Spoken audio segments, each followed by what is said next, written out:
I just want to say thanks to Heather Houston and to Laura Berman for those songs, and especially to Susan Springfield, who made both of those music videos. Just lovely. So, good morning, my friends. Let us begin by taking a few breaths together, shall we? So first, exhale. Take a deep breath in. And let it go. Another deep breath. And let it go. Another deep breath in. And let it go.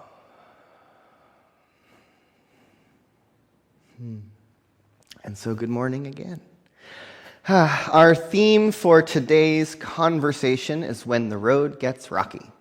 And that is within the context of our month's theme, which is reaching higher.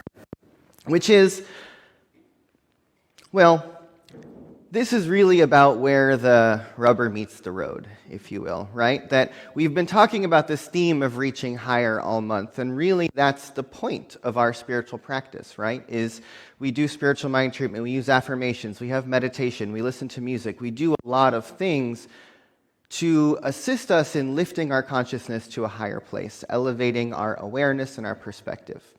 And it's really easy when things are good.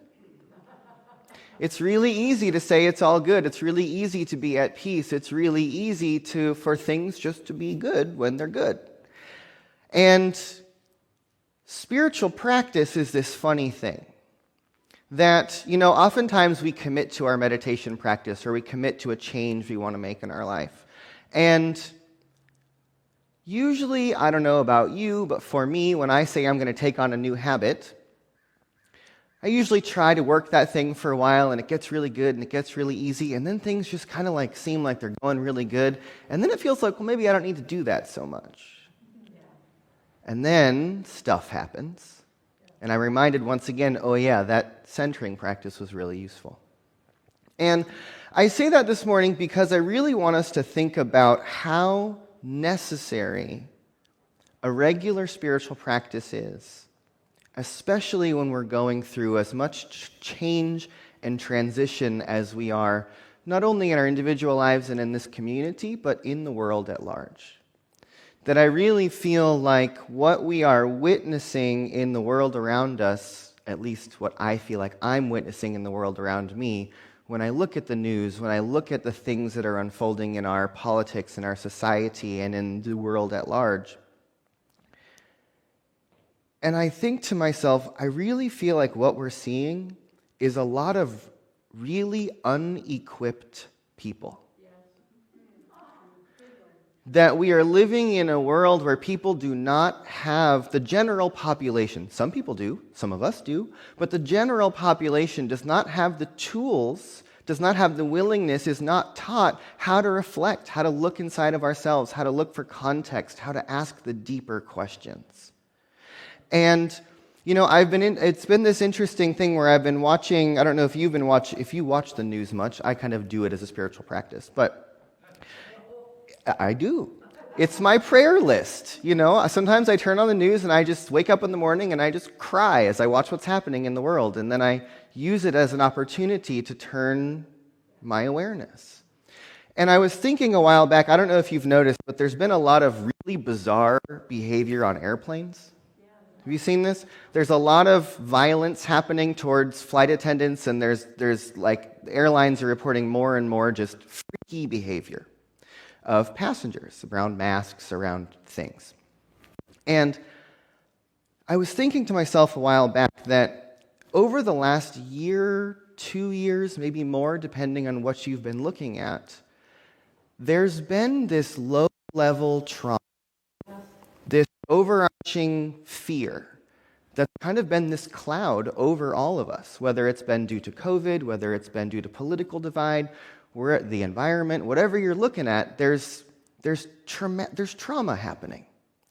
And when we're in fear mode, when we're in survival mode, when we're in danger, our conscious thinking mind isn't the one who's present.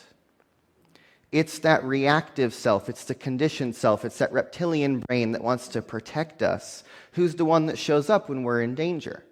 And it keeps us protected. And what happens oftentimes is that when we're in danger, when we're in fear, when trauma comes our way, we go into that autopilot place. And it's only when the danger goes away that what we felt starts to come up. And I've been thinking about this a lot in relationship to COVID and a lot of the events that have been going on in the world around us, that in a sense, I think we're going through a sort of societal post-traumatic stress experience. And that those who are not able to really reflect, to do the deep practice, to become still, to introspect, all that stuff is starting to shoot out in all these different directions that are coming out as all these ugly behaviors. And I think that that's an incredibly important thing for us to think about, each individually, recognizing that we are living in a world that is changing all the time. That if you do look at what's happening around us, there's storms and things happening in the environment. There's chaos and division happening in the world. There's a lot that could be coming at us that's perceived as threatening. What do you do to reach attention to a higher place so that it is your conscious thinking brain who's responding and not your reactive, emotional, reptilian self? Right? What do you do? What do you do every single day to bring your attention to a place of center, to bring your perspective to a higher place? And I don't mean this in a bypass what's happening and just look for the good kind of a thing. I mean, what do you do to get yourself grounded? Because I think that we have this beautiful teaching here at this center and in our centers across the nation that teaches us this one basic principle. God is all that there is. That there is a supreme intelligence, that there is an infinite love, that there is a ground of being, that there is a deep oneness that we are all part of. And I think that that's the grounding we need to find ourselves in. That's whether it's through meditation, whether it's through prayer or study or contemplation or spiritual conversation with others, do you have something in your life that continuously reminds you of that ground of being that you are part of that infinite love, of that infinite life, of that ever-present beingness? And that's the thing that meditation wakes up in us. The more that we become still, the more we can drop into that place of deep, deep truth.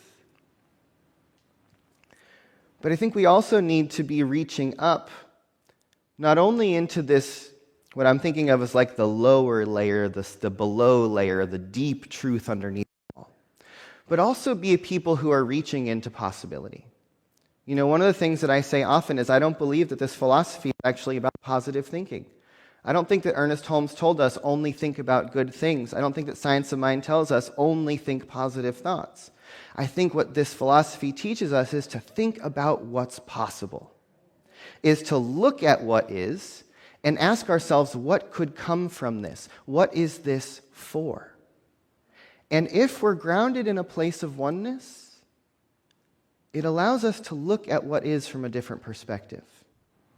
If we look at what is from the surface layer of things, it's really easy to get wrapped up in all the fear, the worry, the doubt, the concern, the anger, the reaction. But if we look at things from a deeper place, there's another perspective that can become available. And I want us to start to think of ourselves as a people who are looking for possibilities. That when we look at the division in the world, when we look at the rearrange of the environment, of the ecosystem, do we ask ourselves what could come from this? Do we ask ourselves, what can I do to change this in some way, to participate in this some way? And I wanted to invite us to think about ourselves as being here on purpose. That if each one of us is part of a divine mind, an infinite life who's living and breathing throughout the entirety of the universe across all space and time, And yet that wholeness of possibility chose to funnel itself into this world as you, into this life, at this moment in history. That you have risen up from the field of possibility to be here for this. What if we all started to shift our attention that when the road gets rocky, when things get hard, when the difficult stuff comes our way, instead of saying, "Why is this happening to me?" can we say, "I am here for this"? Right? If you look out into the world and you see all that's unfolding and you say, "Wait a minute, I was born to be alive right now. I chose on purpose to come into this world and to be part of what's happening here and now." And I believe that we are living through one of the greatest moments of transition that humanity has ever seen. This is the most exciting time to be alive in all of human history. I keep telling myself that there were thousands of years of history that were probably pretty boring. It is not boring here right now. You know, the world is very exciting if we're willing to look at it through this lens of possibility. That we are in this moment where all that we are as a species is expanding and expanding and expanding. That our technology, that our possibilities, that our medicine, that everything is advancing forward, forward, forward. And yet, there's all this other stuff that's coming up with it too. That everything that we are is expanding. The good, the bad, the ugly, the beautiful, all of it is growing right now. And if we recognize that we are living in a field of infinite possibility, and that each one of us is here on purpose, and that we're part of this deep oneness, there's a place that we can wake up and realize that perhaps each one of us has something that the world needs. Maybe there's something that's specific about you that is what the world is waiting for. And I really feel like we're living through the moment, a moment in history that's like the proving time. It's like everything that's coming up is asking us, who are you? Who are you in the face of this? Who are you when this happens? Who are you when this thing shows up, or when this person treats you this way, or when this politician speaks like this, or when this event happens in the world? Who are you when these things happen? Because again, it's really easy to walk in through our regular daily lives when things are relatively easy and show up as the person we want the world to see. But it's when the stuff hits the fan that is then the proving time. Who are you really? And I think that what we're witnessing in the world right now is a lot of people's true colors coming through. How much have you done your work? How healed or unhealed are you? How much do you respond? How much do you react? What is it that's inside of you that's waiting to blow up the moment it gets poked by something? We all have stuff inside of us. And as things get rocky, as the road gets troubled, it's the test. Have you been doing your work?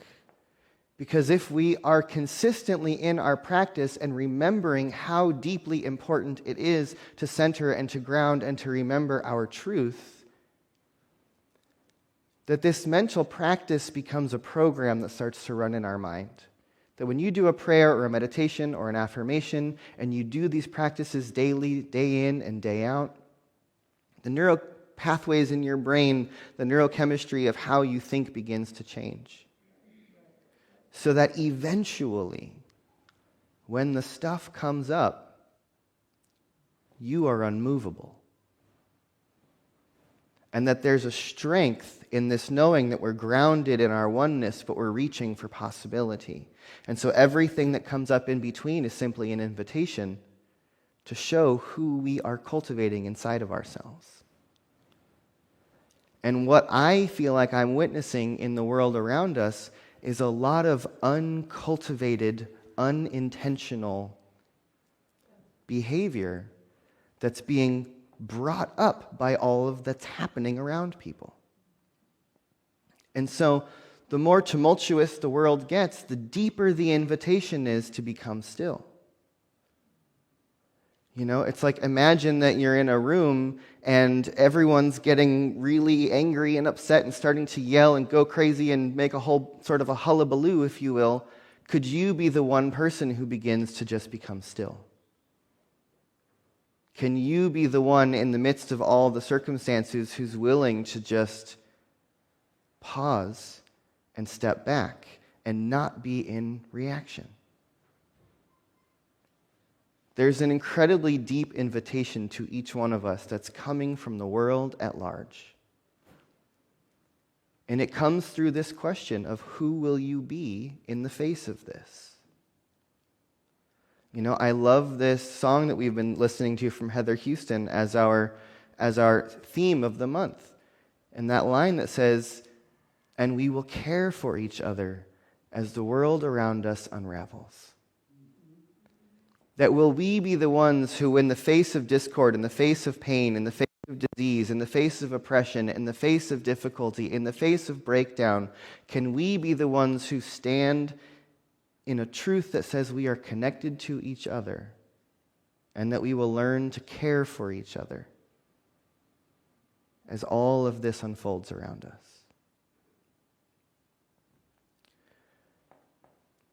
And I think it takes an incredible willingness for us to recognize how important this thing we call spiritual practice really is. And define it for yourself. It could be meditation. It could be a walk on the beach. It could be just time in silence. It could be reading or being in spiritual conversation. Find something that you can commit to and say, you know what? This is one of the most important things in my life because it's a survival mechanism for the world that's coming. You know, I came to New Thought and to Science of Mind as I was coming out of a journey out of depression and psychosis. And that was 15-something years ago. And I got then that for me, spiritual practice was about life and death.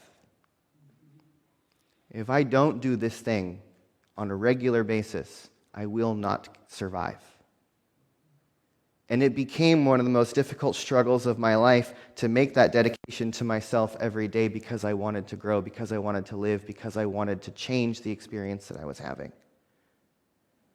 And I think that we're kind of moving through a societal psychosis right now.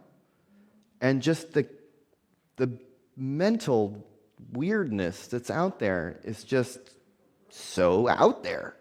You know, it's really quite out there. You know, and that there's an invitation for us to realize that if we don't get our stuff together, we're not going to make it. And that we have to be the people who choose to start to do the work. Because it's up to us. And so I just want to invite us today, this week, as we go out, to really just think about what grounds you. What is one practice that you could absolutely commit to saying, I will do this once a day for 20 minutes?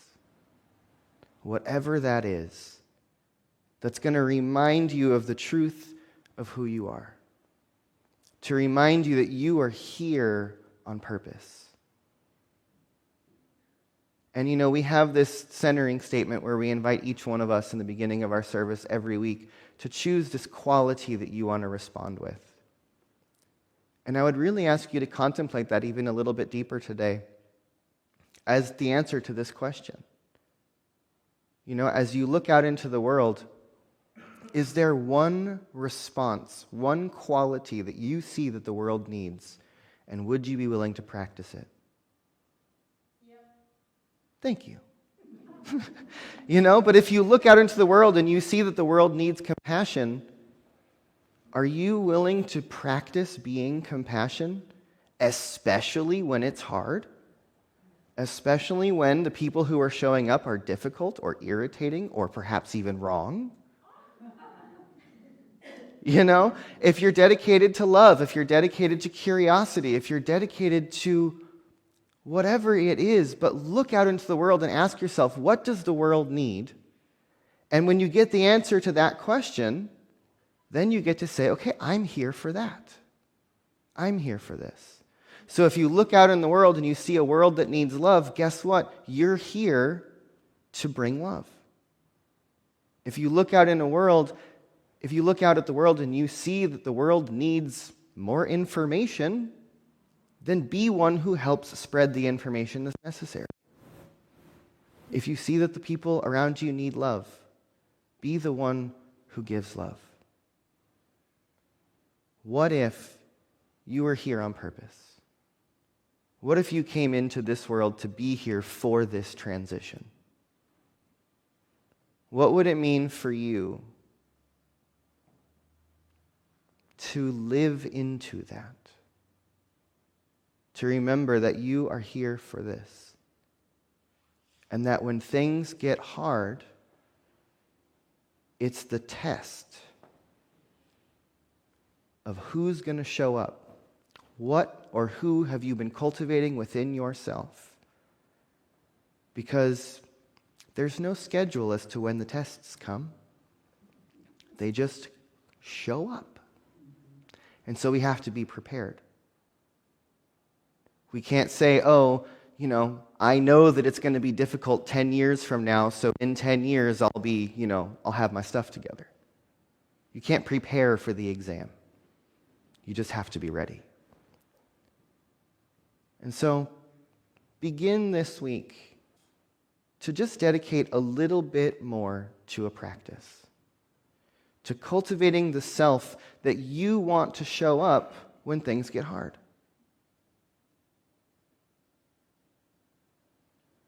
But you have to be willing to look at yourself, at the world, and acknowledge what is in order to recognize what is needed. And I think that it's an accidental side effect of spirituality that sometimes we choose to ignore what is in favor of feeling better. But if we ignore what is, we can't ask what's needed. So I'm inviting us into a spirituality that is willing to look at things as they are and then ask, who and what can I be in response to this? And so if you will, take a deep breath. I'm going to invite our other practitioners and ministers to stand as we just move into a time of prayer and contemplation. And so I just invite you to take a deep breath in and let go. And take another deep breath and let go. One more deep breath in and let it go. If your eyes aren't already closed, I invite you to just close them or just bring yourself to a place of stillness.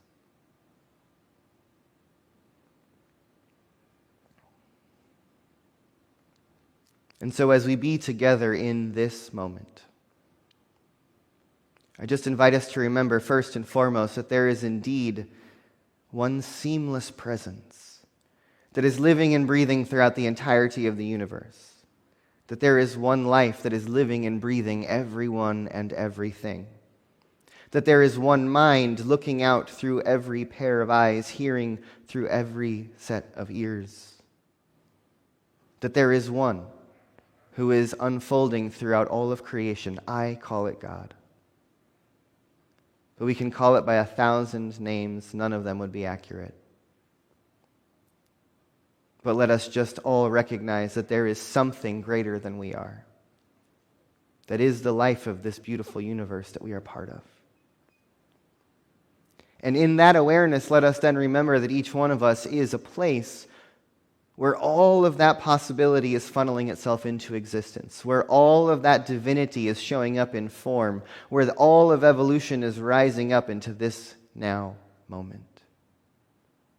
And so let us claim here and now today that each one of us is here on purpose, that each one of us is a place where something new is revealing itself, that each one of us is here to be the healing presence that the world so desperately needs. What if each one of us lived our lives as if we were here to be an answer to a prayer that the world is crying out? What if your life was the answer to a prayer that the world needs? And so let us just take another deep breath together. And in our own hearts and minds, just make a dedication, a yes to ourselves and to the world, to commit to our practice, to look for our oneness, to look for love, to remember that it is who and what we cultivate on a daily basis that is going to show up in the moments that we need it the most. And so as we breathe together into this space, let us just move into gratitude. Remembering that beyond all of the circumstances, beyond all that is unfolding in the world of effect, that there is something more here. That there is a deep love, that there is a deep presence, that there is a field of possibility that is available to us should we turn our attention to it. And so today, let us just be in that awareness that there is something moving in the river of life that is calling each one of us to take a step forward into something new. And so let us just open our hearts and our minds and say yes to what's possible. To say yes to life. To say yes to the invitation to show up and be who and what the world needs from us right now. And so, my friends, let us just surrender to the extent that we can and remember that there is indeed a power for good in this universe that is so much greater than we are. And yet it is who we are. And so I let it be in our awareness continually. And so it is.